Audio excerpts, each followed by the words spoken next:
Hi there, I'm here with Milberic.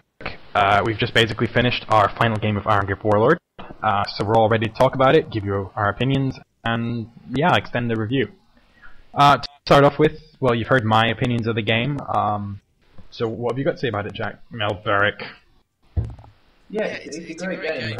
It's very in-depth. I mean, the map designs are great, the turrets, the way you have to strategically plan every single move is an interesting I have to say, this is probably the only game I've actually put the effort of working a strategy out before I log into a server. Most of the time, most of the time I'll play a game and I'll plan as I go, but I actually felt that I had to, you know, work a server out with you, work out a strategy together, and I thought it worked really well. Well, at what point did you realise that? Was that before or after the 2 hour game? I think it was the 2-hour game. Just to clarify, I did mention in review as well, we played a game for 2 hours, failed miserably over and over again, worked out many different plans. Eventually we found one that worked and we beat the game. It took us 2 hours. And I think that level of satisfaction is right up there with sex. I wouldn't go that far. Okay, but it's close. No, it was very satisfying. Anyway, so, okay, map design's great, depth is good. Maybe a blowjob, okay. I think I'm gonna have to say that this is not a PG conversation. Okay, it doesn't matter. Okay, I suppose next thing to talk about, okay, we've sort of mentioned the level of difficulty because of that. Why is the game so hard? Well, I'm not entirely sure. It's more to do, I suppose, with the amount of mobs and the AI that they've got. I mean, when you start off on easy, you've got a few mobs, you've got a few tanks, they're low-level tanks, they're all easy to kill. And then when you move up a notch, you've got, instead of having a few, you've got shitloads.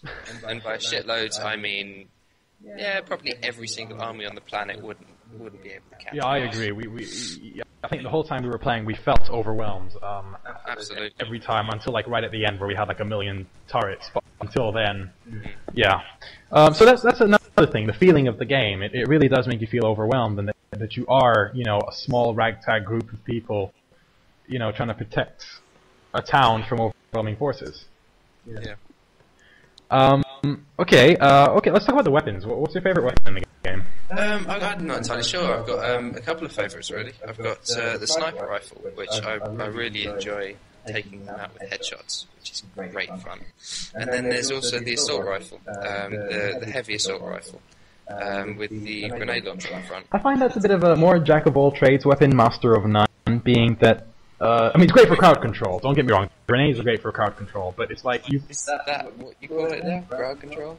Blowing the shit out of 20 to 30 enemies at once is crowd control. Fair enough. My point simply being, though, that as for rapid-fire anti-infantry, you've got the light machine gun, which is faster, about the same damage, and a bigger clip, while the rockets I'm not entirely sure it is about the same damage, because I mean I was taking out on low damage, on the first damage upgrade. I was hitting them 3 or 4 times with the heavy, and they were dying. Whereas on the light, you have to hit them 5 or 6. Yeah, but then it shoots faster, so it sort of evens out. Alright, we've not got too much time, so let's move on from the weapons anyway. Story. I wanted to bring up the general theme of the game. It's quite amusing, actually, because at first, I mean, you know, obviously you guys are the rebels, you're supposed to be the good guys, but then when it really comes down to either reading the manual or actually reading the briefings, you'll realize that the only difference between you and the oppressors is that the oppressors don't pretend to not be assholes. True. Yeah. The reason for this is you're not trying to save the people caught in the middle. You're just trying to make them hate you less than they hate the oppressors. Let me rephrase that. You're trying to make them hate the oppressors more than they hate you. Yeah. Basically, you know, rather than trying to save the good guys, well, the innocents, it's more like you just, I mean, as the actual story of the game is, all you're trying to do is defend the town long enough to piss off the enemies, to nuke everyone. And even, in fact, one of the ways to gain money in the game, in fact, I think this is one of your favorites, Milberic, is... Yeah, if you position yourself between... if you position a civilian between you and an enemy, they'll shoot through the civilian to kill you and give you lots of money. Yeah, so basically that just explains it. You're not trying to save the people. You just, like in this particular case, you're just trying to make them see the enemies, you know, cause what's the word, atrocities and things like that. So you get extra support. So I thought that was quite funny, and I don't know if it's a good thing or a bad thing. It's just interesting. I mean, what would you say, good or bad? It's a new slant. I think it's not exactly good or bad. Pretty hard to categorize. Yeah. All right. I suppose we should conclude. This is getting longer than the review itself, which is fine, I guess.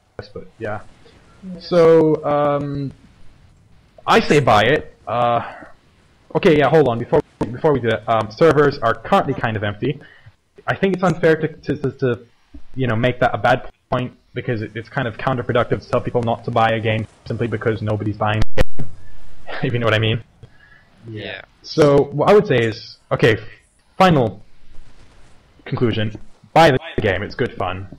And if you already have the game but you're not playing, then you're a wanker. then you're a wanker, and please start playing the game again. What about you? What do you say?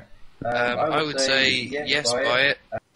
If you have someone to play it with, because I mean, it's great playing it single player, but it really doesn't have the same effect as multiplayer. Yeah, and unfortunately the publics aren't quite popular enough at this really. point. So So one or two people. yeah, so grab a friend, buy it together, and kick some Confederate ass.